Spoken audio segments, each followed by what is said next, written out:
Hello, నేను doctor Harish Sineti, oral and maxillofacial surgeon, life coach. ఈరోజు మనం మాట్లాడుకోబోతున్నది మొండితనం. మొండితనం మంచిదా కాదా? కొంతమంది పిల్లలు చాలా మొండిగా తయారైపోతున్నారు. మా వాడు మొండిగా ఉన్నాడండి, మా అమ్మాయి మొండిగా ఉందండి, మాట వినట్లేదండి అని చాలామంది పేరెంట్స్ వస్తున్నారు. అసలు ఈ మొండితనం ఎలా వస్తుంది, ఎందుకు వస్తుంది అన్న విషయం తెలుసుకునే ప్రయత్నం చేద్దాం. మొండితనం కొంతమందిలో ఎంత స్ట్రాంగ్గా మారిపోతుందంటే వాళ్ళ చుట్టూ ఉన్న వాళ్ళు చాలా ఇబ్బంది పడతారు. అలాంటి మొండితనం గురించి ఈరోజు మాట్లాడుకుంటున్నాం.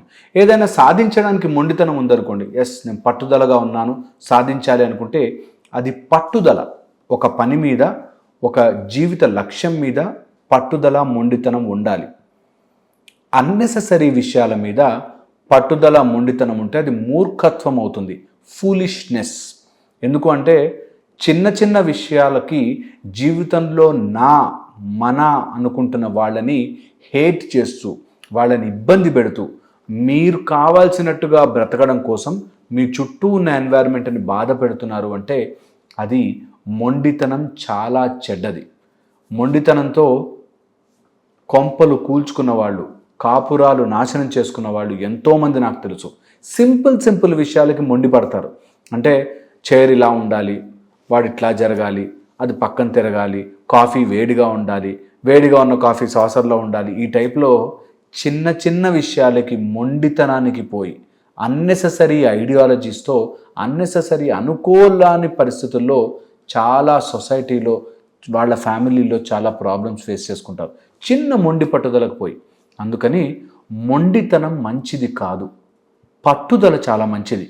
ఏదైనా సాధించడానికి పట్టుదల ఉండాలి, కానీ ఇంట్లో వాళ్ళని సాధించుకుని తినడానికి మొండితనం పనికిరాదు. ఇది వెరీ ఎర్లీ ఏజ్లో స్టార్ట్ అవుతుంది పిల్లల్లో, వెరీ ఎర్లీ ఏజ్.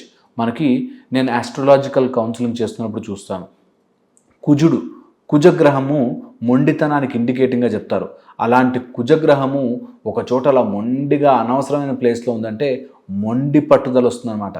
వీళ్ళు మొండి పట్టుదల ఎంత ఘోరంగా ఉంటుందంటే అది పెళ్లి స్థానంలో ఉంటే హస్బెండ్ దగ్గర, లేకపోతే మ్యారేజ్ అప్పుడు కానీ, లేకపోతే ఇలాంటి కుజుడు అనవసరమైన గ్రహాలతో కలిసి ఉన్నప్పుడు పరమ మొండిగా తయారవుతారు. పిల్లల్లో ఎప్పుడైతే టూ మచ్గా వాళ్ళని ప్రెషర్ పెట్టేస్తామో యాజ్ ఎ రిఫ్లెక్సివ్ మెకానిజం వాళ్ళు మొండిగా తయారవుతారు. అంటే పదే మనం పెట్టే టార్చర్ వల్ల రిఫ్లెక్సివ్గా కొంతమంది పిల్లలు as a reaction to that వాళ్ళు దానికోసం ఫైట్ చేయడానికి గాను మొండిగా మారిపోతారు. సో పిల్లల్ని మనం ప్రెషరైజ్ చేస్తున్నప్పుడు మొండిగా మారకుండా చూసుకోవాలి. And second is self defence.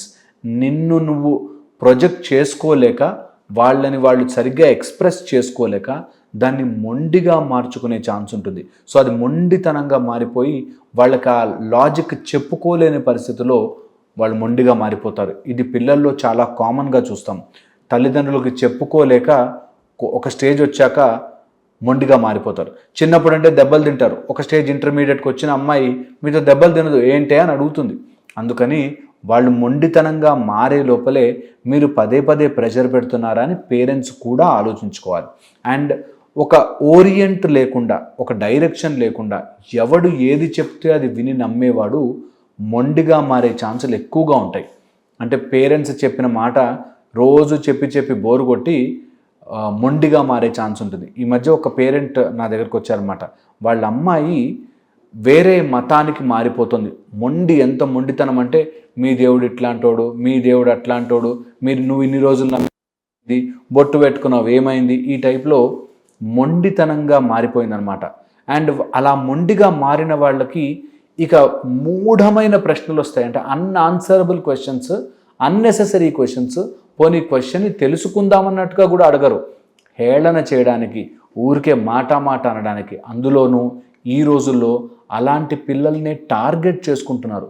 అంటే ఎవరైతే ఇలా మొండిగా, వీక్గా ఉంటారో అలాంటి మైండ్ సెట్ వాడి మీద కొడుతున్నారు. చాలామందికి తెలియని పాయింట్ ఏంటంటే మొండిగా ఉన్నవాళ్ళు, స్టబన్గా ఉన్నవాళ్ళు స్ట్రాంగ్ మైండ్ అనుకుంటారు. కాదు, మొండిగా ఉన్నవాళ్ళు స్ట్రాంగ్ మైండ్తో ఉన్నవాడు కాదు, వీక్ మైండ్ ఉన్నవాళ్ళు. ఎందుకంటే వాళ్ళు ఏదైతే పట్టుకుంటారో ఆ పట్టుకున్న దానికి అంటుకుపోయి ఉంటారు. తన పట్టుకున్న కుందేళ్ళకి 3 కాళ్ళు అంటే 3 కాళ్ళే అని ఎంతైతే మూర్ఖంగా ఆలోచిస్తారో అలాగే వాళ్ళు అనుకున్నదే పదే పదే పదే పదే అనుకుని వీక్ మైండ్తో ఉంటారు. ఎవరైనా ఏదైనా చెప్పగానే నమ్మేసి తల్లిదండ్రుల్ని, పేరెంట్స్కి, చుట్టాలని వాళ్ళని కూడా ఎదిరించేసి చాలా గొప్పగా ఫీల్ అవుతుంటారు. ఈ మొండితనాన్ని మనం వెరీ ఎర్లీ స్టేజ్లో ఐడెంటిఫై చేసి వాళ్ళు ఎటు ఓరియంట్ అవుతున్నారు, ఎటు దారి తీస్తున్నారు అన్నది బాగా గుర్తుపెట్టుకోవాలి. ఇది సెల్ఫ్ డిఫెన్స్గా మారకుండా నా వ్యక్తిత్వాన్ని నువ్వెవడివి ఆపడానికి అనేటట్టుగా దారి తీయకుండా ముందు జాగ్రత్త పడాల్సిందే. ఇక సెకండ్ వచ్చేసి వీళ్ళ లోపలే ఒక డిస్అగ్రియబుల్ పర్సనాలిటీ ఉంటుంది. అంటే వాళ్ళల్లో వాళ్ళే, ఈ మొండిగా ఉన్న వాళ్ళు వాళ్ళల్లో వాళ్ళే ఒక కంక్లూజన్కి వస్తారు. నన్ను ఈ ప్రపంచం అంతా మోసం చేయడానికి ట్రై చేస్తుంది, వీళ్ళందరూ నన్ను మభ్యపెట్టడానికి ట్రై చేస్తున్నారు, వీళ్ళందరూ నన్ను ఏమార్చడానికి ట్రై చేస్తున్నారు, కానీ నా తెలివి ఎంత గొప్పదంటే అనే ఒక డిస్అగ్రియబుల్ పర్సనాలిటీలో ఉండి వాళ్ళు ఆ మొండితనాన్ని ప్రదర్శిస్తూ ఉంటారు. అంటే మీ అందరికేం తెలీదు, అసలు నేను చెప్పిందే చాలా కరెక్టు, నా లాజిక్ ఎంత పర్ఫెక్ట్గా ఉందంటే అని చెప్పి వాళ్ళ లాజిక్ని వాళ్ళు నమ్ముకున్న విధానం వాళ్ళని మొండిగా మార్చేస్తుంది.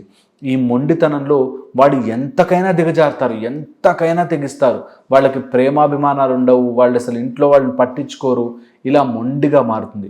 నేనేమంటానంటే ఎవరు ఎలా మొండిగా ఉన్నా సరే మీరు మొండితనంతో వాళ్ళని మార్చాలని ప్రయత్నించద్దు. ఈ మొండితనం ఎవ్రీ పర్సన్కి ఒక స్టేజ్లో ఒక ఛాన్స్ వస్తుంది. అండ్ అలా ఉన్నప్పుడు మీరు అయ్యో పాపం ప్రేమ అన్నది అప్పుడు నేర్పిస్తే కుదరదు, ముందే నేర్పించుకోవాలి. కొన్ని సిచ్యువేషన్స్లో ముందే మనం నేర్పించి పెట్టాలి. పిల్లలకి చిన్న ఏజ్ నుంచే ఎంపతి, సింపతి ఇట్లాంటివి నేర్పిస్తే తొందరగా చిన్న విషయాలకి మొండి పట్టులు పట్టరు. అరే పర్లేదురా, మనుషులమంతా కలిసి ఉండాలిరా, మనమంతా ఒకటిరా, ప్రేమ, ఆప్యాయత, తల్లి, తండ్రి, గురువు, దైవం, భక్తి ఇలాంటివన్నీ ఎందుకు నేర్పిస్తారంటే ఇలాంటి మొండితనానికి పోయి పిచ్చిదారులు పట్టిపోకుండా మనుషులు కరెక్ట్గా ఉండాలి అంటే, మొండిగా మారకుండా ఉండాలి అంటే భక్తి నేర్పించండి, ఎంపతి నేర్పించండి, సింపతి నేర్పించండి, ఇతరుల స్థానంలో మనం ఉండి ఆలోచించడం నేర్పించండి. అలా గనక నేర్పిస్తే మొండితనం తగ్గి మీ వైపుగా మారతారు. అండ్ ఇలాంటి వాళ్ళు మారాలి అంటే ఎవరైతే వాళ్ళని ఇన్ఫ్లుయెన్స్ చేస్తున్నారో వాళ్ళని గనక మీరు ఆపగలిగితే, కొంతమంది మొండిగా మారిపోయి ఇలా మతం మారిపోయి, కులం మారిపోయి, లేకపోతే ఇంకోటిదో మారిపోయి ఇలా చేస్తుంటారు. అలాగ మొండితనం ఇంట్లో చాలా బాధ పెడుతుంది. 1. రెండోది, ఈ మధ్య జరుగుతున్న ప్రేమ వివాహాలనే మొండిగా ఇంకా వాడినంటే వాడినే ప్రేమిస్తున్నా, ఆమెనంటే ఆమెనే ప్రేమిస్తున్నా, ఈ టైప్లో మొండిగా తయారవుతారు. వాళ్ళ భవిష్యత్తు గురించి ఆలోచించి, అంటే మీరు కులమత ప్రాంతాల గురించి ఆలోచించమనట్లే, వాళ్ళ భవిష్యత్తు గురించి ఆలోచించి మీకు తప్పనిపిస్తే ఎవరు వాళ్ళ మైండ్లో ఇన్ఫ్లుయెన్స్ చేస్తున్నారు, అందులో కరెక్ట్ ఏంటి తప్పేంటి అన్నది మీరు ఖచ్చితంగా చెప్పండి, ఎక్స్ప్లెయిన్ చేయడానికి ట్రై చేయండి. అండ్ ఎవరైతే వాళ్ళని తప్పుదారిగా ఇన్ఫ్లుయెన్స్ చేస్తున్నారో వాళ్ళని గనక మీరు ఐడెంటిఫై చేసి వాడితో మాట్లాడగలిగితే వీళ్ళ మొండితనం చాలా మటుకు తగ్గుతుంది. ఇక మైండ్లో ఒక మెయిన్ కాంపోనెంట్ వచ్చేసి సింగులేట్ అని, ప్రీఫ్రాంటల్ కార్టెక్స్ అని, ఇలాగా కొన్ని మైండ్లో కొన్ని ఇంపార్టెంట్ ఏరియాస్ మొండితనానికి కారణాలు అవుతాయి. ఎప్పుడైతే ఇవి యాక్టివ్ అయిపోతాయో, ఈ మొండితనం components of the brain activate అయిపోతాయో వాళ్ళు అదే ధ్యాసలో ఉంటారు. అందుకని అలాంటిని ఫైట్ చేయాలి అంటే meditation, yoga, exercise, drinking lot of water, hydration, sleep ఇవి హెల్ప్ చేస్తాయి. అందుకని అలాంటి వాళ్ళకి నిద్ర పట్టేటి, మొండిగా ఉన్నవాళ్ళు నిద్ర సరిగ్గా రాదు, వాళ్ళకి నిద్రపోయినా పైపైన పడుకుంటారు. అందుకని ఇలాంటి వాళ్ళని మీరు ఫైట్ చేయాలి అంటే వాళ్ళ జనరల్ హెల్త్ను ఒకసారి చెక్ చేయించుకొని, అట్ ద సేమ్ టైం వాళ్ళకి ఎవరైతే ఈ నెగిటివ్ ఫీలింగ్ ఇస్తున్నారో అలాంటి వాళ్ళని కనుక మీరు ఐడెంటిఫై చేయగలిగితే, వాళ్ళని లాజిక్తో మీరు ఆన్సర్ చేయగలిగితే కంపల్సరీగా ఇలాంటి వాళ్ళని మనం దాటి బయటకు రావచ్చు. ఇక స్టబర్న్గా ఉన్నవాళ్ళు, వాళ్ళకి తెలుసు స్టబర్న్గా ఉన్నామని, అందరినీ బాధ పెడుతున్నామని తెలుసు, కానీ మార్చుకోలేని వాళ్ళు ఉంటారో అలాంటి వాళ్ళు యోగా, మెడిటేషన్ చేస్తే ఖచ్చితంగా వాళ్ళకి ఇంప్రూవ్మెంట్ ఉంటుంది. అండ్ ఈ మొండితనం వల్ల ఫ్యామిలీ బాధపడుతుంది, పిల్లలు బాధపడతారు, పెళ్ళాం బాధపడుతుంది, తల్లిదండ్రులు బాధపడతారు అని తెలుసుకుని మారితే ఖచ్చితంగా ఇంప్రూవ్మెంట్ ఉంటుంది. లేదంటే ఏది కూడా ఊరికే పోదు బాస్, మనం ఏది చేస్తామో తిరిగి మన దాకా వస్తుంది. ఏ తప్పు చేస్తే ఆ తప్పు మనకు వస్తుంది, ఏ ఒప్పు చేస్తే ఆ ఒప్పు మనకు వస్తుంది. ఇలా నువ్వు స్టబర్న్గా ఉండి అందరినీ బాధ పెడుతున్నావా, నీకు ఖచ్చితంగా ఎవరో ఒకడు అంత స్టబాన్గా ఉండి నిన్ను బాధ పెడతారు. చాలా జాగ్రత్తగా ఉండాలి. అందుకని ఎప్పుడు మన మాట ద్వారా కానీ, చేతల ద్వారా కానీ, మన పనుల ద్వారా కానీ ఇతరులని బాధ పెట్టద్దు. అలాని మీ కోరికలు మీరు తీర్చుకోవద్దు అనట్లేదు. కొంత పట్టు విడుపు ఉంటేనే జీవితం బాగుంటుంది. కొంత ఇతరుల కోసం కూడా ఉండాలి, కొంత మన కోసం కూడా చేసుకోవాలి. అలా ఉంటేనే బాగుంటుంది జీవితం. నేను చెప్పింది ఒక్కసారి ఆలోచించండి. మళ్ళీ ఇంకో వీడియోలో కలుసుకుంటాను. Thank you.